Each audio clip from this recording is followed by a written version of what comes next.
Salve galerinha focada no quadro, sejam bem-vindos e bem-vindas de volta aos nossos portais de aprendizagem, e nessa aula tem algo muito legal para vocês, que é a gente aprender um pouco mais sobre algumas operações e propriedades de soluções, beleza? Vocês que já acompanham os nossos cursos já sabem que uma solução é uma mistura homogênea entre soluto e solvente. Geralmente elas podem ser sólidas, elas podem ser líquidas, podem ser gasosas, e a gente trabalha muito com soluções aquosas, que é o caso que nós vamos ver hoje. Beleza? Nessa aula nós vamos aprender um pouquinho sobre alguns aspectos, e primeiro nós vamos estudar um pouquinho sobre essa característica que uma solução tem em conduzir eletricidade e a outra característica que ela tem em isolar a eletricidade. As que conduzem eletricidade serão chamadas de soluções eletrolíticas. As que não conduzem serão chamadas de soluções moleculares. E para isso, para exemplificar o que eu estou falando, nós vamos para um experimentozinho rápido. Beleza? Então, vem para o experimento. Olha só, eu vou trazer aqui para frente um setupzinho, beleza? E nesse setupzinho, nós temos aqui, um suportezinho, nós temos aqui três, tá? Nós temos 3 recipientes, 3 bekerzinhos, cada beker de 80 ml, tá? Nós vamos colocar nesse beker o solvente que será a base da nossa solução. Aqui eu vou colocar água, aqui eu vou colocar água e aqui eu vou colocar água. Beleza? Então a água é o solvente base da nossa solução. Beleza. Agora eu vou afastá-lo um pouquinho para frente, que eu vou trazer agora um aparelhozinho que nós vamos medir a condutividade das soluções que nós vamos criar. Aqui nós temos um aparelho que ele é muito simples, ele consiste apenas em materiais reciclados, sustentados, tá? Sustentáveis, uma lâmpada incandescente e um circuitozinho elétrico. Esse circuito elétrico ele tem uma chave que são esses 2 polos aqui. Aqui, se vocês notarem, vocês vão perceber que são 2 polos. Olha só, polo positivo, polo negativo. Na verdade, são os polos que chegam na rede elétrica. A gente abre ele e ele vira um circuito aberto. Toda vez que, nesse circuito aberto, um condutor se estabelecer em contato, nós vamos ter o circuito fechado. E quando o circuito fechar, nós vamos ter condutividade. E quando houver condutividade, essa lâmpada irá acender. Ok? Então, o que nós vamos fazer? Nós vamos pegar aqui algumas características interessantes. Eu vou pegar aqui a água, beleza? É a água, simplesmente água. E eu vou fazer o seguinte, se essa água conduzir, feito esse ferro, esse metal que é condutor, tá? Essa lâmpada vai acender. Então vamos ver se a água conduz. Bom, a água, que eu coloco aqui, ela não acende a lâmpada. Isso significa que não há, beleza, contato elétrico entre esses 2 polos, portanto a água não é capaz de produzir corrente elétrica. Beleza? Então ela não é uma solução condutora, ela não é uma substância condutora, beleza? E para mostrar que nós temos só água aqui, eu vou colocar novamente, olha só, eu vou colocar novamente, e nenhuma delas conduziu, beleza? Porque é simplesmente água. Agora eu vou fazer o seguinte, eu vou colocar esse recipiente aqui, e vou colocar agora, tá? Uma substância, beleza? Aqui nós temos na mão, tá? Isso daqui é açúcar, um pouquinho de açúcar. E eu vou colocar um pouquinho de açúcar na água. Olha só. Açúcar é composto de glicose, ele é um carboidrato, beleza? E eu vou colocá-lo na água. Deixa eu só ver se esse é o açúcar mesmo. Açúcar. Vou colocar o açúcar na água.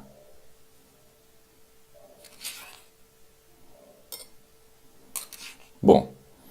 O açúcar é um carboidrato, é uma substância que na hora que eu jogo em água, ela se dissolve, porque ela é um soluto, eu vou dissolver ele mais, dissolve, dissolve, dissolve.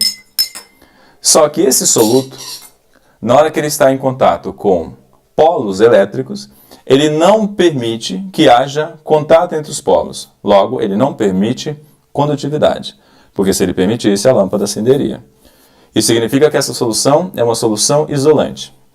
Soluções isolantes que não conduzem eletricidade, como essa daqui que eu acabei de criar, ela é chamada de solução molecular, beleza? Soluções com esse comportamento são soluções, geralmente, para açúcares, carboidratos, como esse, soluções para proteínas, tá? Na forma natural, beleza? Soluções alcoólicas, geralmente, e algumas soluções orgânicas, geralmente para solventes orgânicos. Eles não vão conduzir porque são soluções moleculares, beleza? Agora eu vou fazer o contrário. Eu vou pegar e vou colocar novamente a água aqui. Só que agora eu vou usar um outro tipo de substância. Eu vou usar o sal. O que é um sal? Aqui nós temos sal de cozinha. Um sal, ele é um composto iônico, então ele apresenta íons na forma sólida, tá? E ele geralmente é formado por um ametal e um metal. O ametal geralmente será o ânion negativo e o metal será o cátion positivo. Então vou fazer o seguinte, eu vou colocar agora essa solução iônica aqui dentro. Vejam só. Imediatamente após colocar, os íons que estão aqui vão se separar e irão para a solução. À medida que o íon vai se dissolvendo, eu vou estabelecendo uma condutividade mais potente. Isso significa que essa condutividade ela está aumentando, porque à medida que eu vou deixando, os íons vão aparecendo cada vez mais, porque o sal vai se dissolvendo na água cada vez mais. Agora eu vou dissolver um pouco mais. Olha a lâmpada. Ele está aumentando. Tá vendo? Portanto, à medida que eu dissolvo mais o meu soluto, ele vai apresentar cada vez mais íons e cada vez mais ele vai apresentar condutividade. Beleza? É isso que nós estamos prevendo como hipótese exploratória, tá? Bom, quando eu coloco um sal, a minha solução ela tem esse comportamento, beleza? Mas eu poderia fazer o seguinte. Um sal, eu já sei que a minha solução conduz, ok? Agora eu vou pegar essa solução aqui. Deixa eu ver, eu não posso contaminá-la apenas. Preciso lavar o eletrodo, tá? Os polos, na verdade, para não ter condutividade. Agora eu vou pegar essa água aqui e vou fazer o seguinte. Eu coloquei um sal conduziu. Agora eu vou colocar flocos de uma substância chamada hidróxido de sódio, que na verdade é uma base, beleza? Eu vou colocar alguns flocos dela. Estou colocando uma base iônica.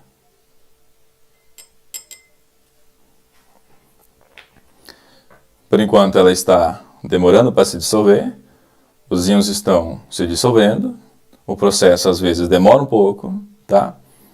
Eu consigo enxergar o polinho ali da lâmpada começando a encandecer, eu vou aumentar, eu vou acelerar a solubilidade. Vou dar uma agitadinha. Olha, vou agitar um pouco mais para ficar mais solúvel. Então, cada vez que o meu eletrólito, que é a espécie que provoca esse fenômeno, o soluto que provoca esse fenômeno é chamado de eletrólito. Cada vez que o eletrólito fica mais solúvel, mais dissolvido, mais íons ficam dispostos na solução. E quanto mais isso acontece, mais o fenômeno da condutividade eletrolítica ele se estabelece. Agora eu vou dissolver bastante isso daqui.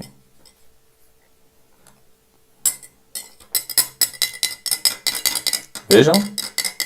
Quanto mais eu dissolvo, maior a intensidade. Beleza?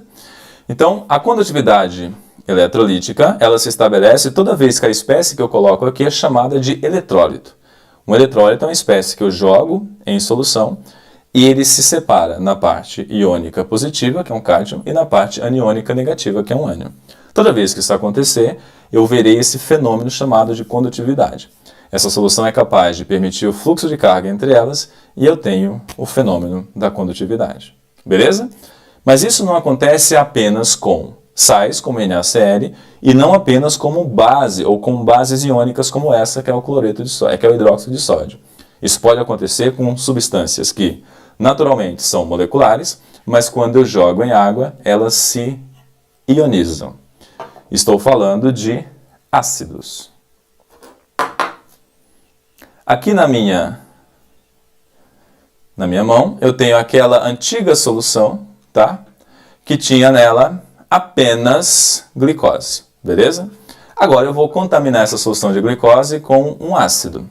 Nesse tubo, que é uma lâmpada, tá? Que era incandescente, a gente usa elas aqui no laboratório para ser mais sustentável possível. A gente tem o ácido acético, que é o vinagre. Olha só, vou colocar um pouquinho de vinagre aqui e vamos ver o que acontece. Vamos dissolver mais vinagre. Olha só. A lâmpada está acendendo. Ela está acendendo de maneira um pouco mais fraca, porque o vinagre que eu coloquei aqui, ele é um eletrólito fraco. O que significa um eletrólito fraco? Um eletrólito fraco é um cara que provoca o fenômeno da condutividade eletrolítica de maneira menos intensa. Então esse cara, ele tem comportamento fraco em solução. Ele não é capaz de produzir muitos íons para fazer com que aquele fenômeno fique mais intenso. Mas eu vou dar uma mexidinha para ver se melhora, tá? Bom, ao que parece, esse eletrólito, ele faz com que essa lâmpada se acenda com menor intensidade. Você percebeu que dos eletrólitos que eu coloquei, 2 fizeram com que essa lâmpada acendesse com muita força. Eletrólitos assim são eletrólitos muito fortes, ou seja, são ácidos, bases muito fortes ou sais que são muito solúveis. Um ácido, uma base e um sal muito forte, ou um ácido, uma base muito forte ou um sal muito solúvel, eles são capazes de produzir íons em alta intensidade. Eles provocam esse fenômeno também de maneira muito intensa. Beleza? Então, se eu quiser saber se um ácido, uma base e um sal têm características de força diferentes um em relação ao outro, basta criar uma solução com a mesma quantidade e ver o que acontece com essa lâmpada aqui. Beleza? Aqui nós tivemos 2 situações possíveis. Nós tivemos uma situação em que, quando eu mergulhei o eletrodo, a lâmpada não acendeu, a solução ela é isolante, ela não conduz. Tivemos uma outra situação em que nós colocamos o soluto aqui dentro, ele se dissolveu e a lâmpada acendeu. Esse caso é um caso em que a minha solução criada é uma solução eletrolítica. Dentro das soluções eletrolíticas nós tivemos 2 casos. Um sal da família 1A, que é um sal muito solúvel, e uma base da família 1A, que é uma base muito forte. Tudo que é muito, muito, muito na química, quando eles se tornam eletrolíticos, eles fazem com que essa intensidade da lâmpada fique mais forte. Isso significa que um eletrólito muito forte faz com que esse fenômeno de condutividade seja muito mais intenso. Beleza? Isso vai acontecer com ácidos fortes, vai acontecer com bases fortes e vai acontecer com sais da família 1A, principalmente, que são sais muito solúveis. Ok? Quando isso não acontecer, estarei olhando para uma solução isolante não condutora, conhecido como solução molecular. Ok? O fenômeno que eu acabei de mostrar experimentalmente é um fenômeno desenvolvido, primeiramente estabelecido por um cara chamado Arrhenius. Arrhenius estabeleceu a teoria da dissociação eletrolítica. A dissociação eletrolítica é quando eu jogo um soluto dentro do solvente, que é a água, e ele provoca esse fenômeno chamado de condutividade eletrolítica. Quando esse soluto provocar esse fenômeno com muita intensidade, esse soluto é muito forte. Ele é ou muito solúvel, ou ele é um ácido muito forte, ou ele é uma base muito forte. Quando ele provoca isso de maneira menos intensa, esse cara é um fraco. Ele é um sal pouco solúvel, ele é uma base muito fraca, ou ele é um ácido muito fraco. Esse caso que eu estou mostrando para vocês é um caso de menor intensidade. Estamos usando o ácido acético, que é o vinagre. Ele tem baixa intensidade de poder de ionização. Ou seja, ele tem um grau de ionização muito baixo, porque ele é um ácido muito fraco. Ok? Agora, para que serve tudo isso? Como que a gente lida com tudo isso? Tá? Agora vem a nossa parte teórica. Vamos brincar um pouco com essa ideia, brincar um pouco com outras ideias e começar a nossa aula. Então, ó, vamos para a aula teórica.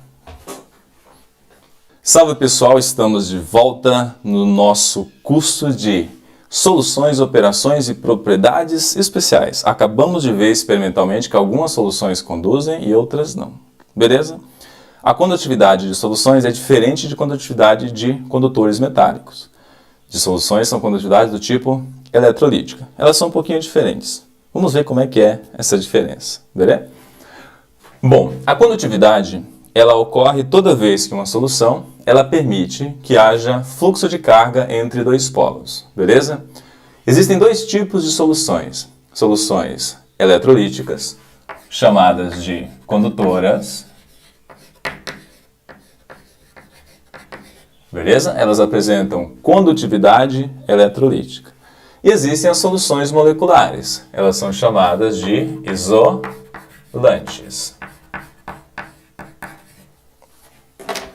Certo? Ok. Quem são as espécies que têm esse comportamento? As eletrolíticas, elas são sais, ácidos e bases. As moleculares são açúcares e geralmente álcoois. Beleza? Diferenças entre elas. As soluções que são eletrolíticas condutoras, elas produzem íons. Beleza? As soluções que são não condutoras, no caso moleculares, elas têm ausência de íons. Beleza? As soluções que são do tipo condutoras, elas têm a presença de íons. Elas sofrem dissociação e ionização. Soluções como essa vão ter os íons positivos e vão ter os íons negativos. Os íons positivos serão chamados de cation. Os íons negativos serão chamados de anion. O que significa íon? Do grego significa viajante. O íon chamado de viajante, an, é o cara que viaja para o polo negativo. Beleza? Mas como é que chama, ou como chama, quer dizer, ele viaja para o polo positivo. Como chama esse íon negativo que é atraído pelo polo positivo? Anion. Mas por que ele chama anion? Porque o polo positivo é chamado de anodo. O que é o anodo? O anodo é o polo que atrai o ânion. O ânion é a espécie negativa. Ela é atraída pelo polo positivo. Beleza?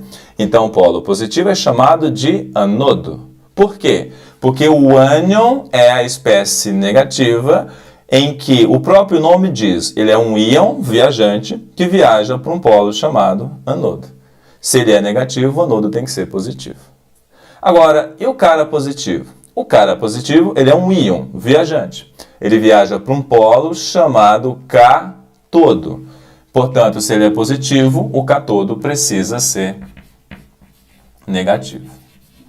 Beleza? Então, nós vamos encontrar esses polos aí. Beleza? Então, toda vez que eu vir um polo positivo, ele será chamado de anodo. E um polo negativo, ele será chamado de cátodo. Qual que é a diferença entre eles? O polo positivo atrai os ânions negativos. Beleza? Os polos negativos atraem os cátions positivos. E essas espécies positivas e negativas são chamadas de íons, ou seja, viajantes. Fechados? Quando eu jogo aqui dentro, vou pegar um exemplo de sal. Vamos imaginar que o cara que eu jogo aqui dentro, ele é o NaCl. Quando eu jogo o NaCl aqui dentro, ele vai separar o lado esquerdo do sal, que é o cátion, Na+, e o lado direito do sal, que sempre será o ânion, no nosso caso, Cl-. Então, quando eu crio a reação de dissociação, em que eu separo o cátion do ânion, eu consigo identificar quem que é o cátion e quem que é o ânion. Olha nos nossos cursos que é necessário que você reconheça e saiba fazer a separação dos sais, tá? Quando eu jogo esse cara em água, eu vou separar o cátion, Na+, e o ânion, Cl-. Então, essas espécies são as espécies com carga na minha solução. Beleza? Na hora que eu jogo ele em solução, imediatamente existe um dipolo elétrico entre esses dois polos, provocado pela rede elétrica do laboratório. Quando eu jogo uma espécie que produz íons, esses íons migram entre esses polos. E esse fenômeno acaba provocando a condutividade dos elétrons no fio. Mas quem está oferecendo isso é o condutor eletrolítico. A gente chama isso de condutividade eletrostática. Quando a solução é como essa, como o sal de cozinha que acendeu com muita intensidade, é que na hora que eu coloco o meu sal entre os dois polos, o ânion negativo viaja correndo pro anodo positivo. Beleza? O cátion positivo viaja correndo pro cátodo negativo. E esse fenômeno provoca a condutividade, que nada mais é que é o fluxo de íons na solução. Então é o fluxo de íons que provoca isso. Beleza? Interessante. Vamos lá, tem mais.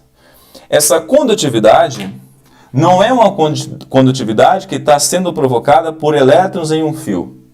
Essa condutividade, ela é uma condutividade um pouquinho diferente. Ela é provocada por íons na solução. Beleza? Quando a condutividade é provocada por íons na solução, a gente precisa dizer que essa condutividade, ela tem elétrons no fio, mas é o eletrólito que está oferecendo um caminho para os elétrons. Ela é chamada de eletrolítica. Isso vai acontecer toda vez que eu jogar um eletrólito aqui, uma espécie que é um sal, uma espécie que é um ácido ou uma espécie que é uma base. Quando eu jogar esse eletrólito aqui, a luz acender com muita intensidade, ele é forte. Ele é um sal muito solúvel, ele é uma base muito forte, ou ele é um ácido muito forte. Beleza? Mas quando eu jogar esse cara aqui e não acontecer nada, é porque ele não é um eletrólito. Ele é tipo a glicose, que é um açúcar. Olha só, C6H12O6. Ela estava outrora sólida, joguei em água. Quando eu jogo aqui em água, ela simplesmente vai da forma sólida para a forma aquosa. E mesmo indo para a forma aquosa, eu não consigo enxergar carga nenhuma. Então esse C6H12O6, ele não é orientado nos polos. Os polos, eles só procuram coisas que têm carga. E aí o eletrólito não flui sobre os polos. E aí eu tenho ausência de fluxo de íons. Ou seja, ausência de íons. Se eu tenho ausência de íons, é porque a minha espécie ela é não condutora.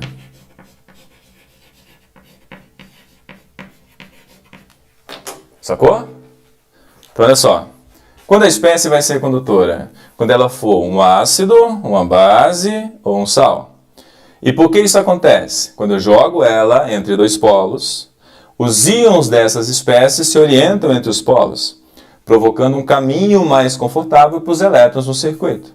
Essa condutividade não foi provocada pelo condutor elétrico, mas sim pela solução eletrolítica. Então é chamada de condutividade eletrolítica. Caras como esses são chamados de eletrólitos. Quando eu jogo um cara e ele não é capaz de produzir íons, ele é um isolante. Ele não permite o fluxo de elétrons porque ele não tem carga. Não há fluxo de íons quando ele é jogado na solução. Aquela solução existe, só que ela não permite a condutividade. Então ela é uma solução molecular, ela tem ausência de fluxo de íons, ela é não condutora. Beleza?